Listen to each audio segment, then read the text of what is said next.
Anies Baswedan bakal tersangka kasus Formula E. Ex-Ketua KPK berkomentar tajam. Skenario yang dihidupkan kembali isunya oleh Denny Indrayana soal penersangkaan Anies dalam kasus Formula E. Dan ini sengaja diangkat lagi kayaknya ya, sepertinya agar kemudian bisa menjadi early warning kita, prevention kita, jangan sampai kemudian menganggap bahwa seolah-olah ini kagak ada, nggak ada ya. Menjadi kebenarannya, ya dia seorang intelektual, seorang akademisi lah, tidak mungkin ngarang-ngarang.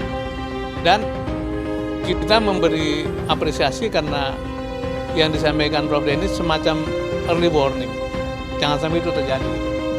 Dan kalau seseorang ditetapkan sebagai orang yang punya masalah hukum karena betul-betul punya masalah, kita hormati. Tapi kalau itu dimasukkan sebagai bagian dari langkah politik pencegahan seseorang memenuhi hak politiknya, menurut saya itu ya harus dilawan.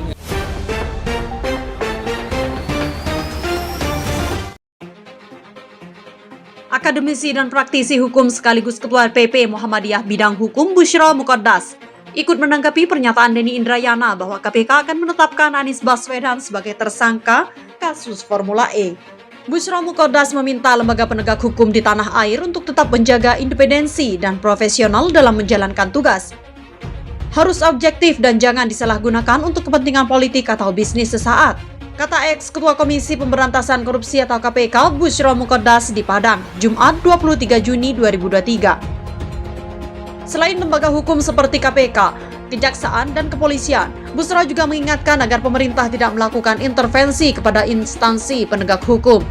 Mantan Ketua Komisi Yudisial tersebut mengatakan, bila ada pihak apalagi pemerintah nekat mengintervensi lembaga penegak hukum, maka sama saja merusak hakikat negara hukum itu sendiri.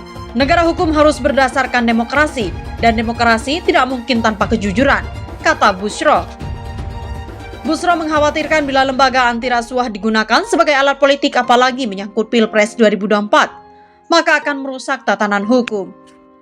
Secara pribadi, Busyra mengaku sudah cukup lama mencermati KPK yang seolah dijadikan alat politik untuk kepentingan kelompok tertentu. Oleh karena itu, lembaga penegak hukum diingatkan agar tegak lurus tanpa ada intervensi dari pihak manapun. Lulusan sarjana hukum dari Fakultas Hukum Universitas Islam Indonesia tahun 1977 tersebut mencontohkan beberapa kasus besar yang tidak ditindak secara tegas oleh KPK.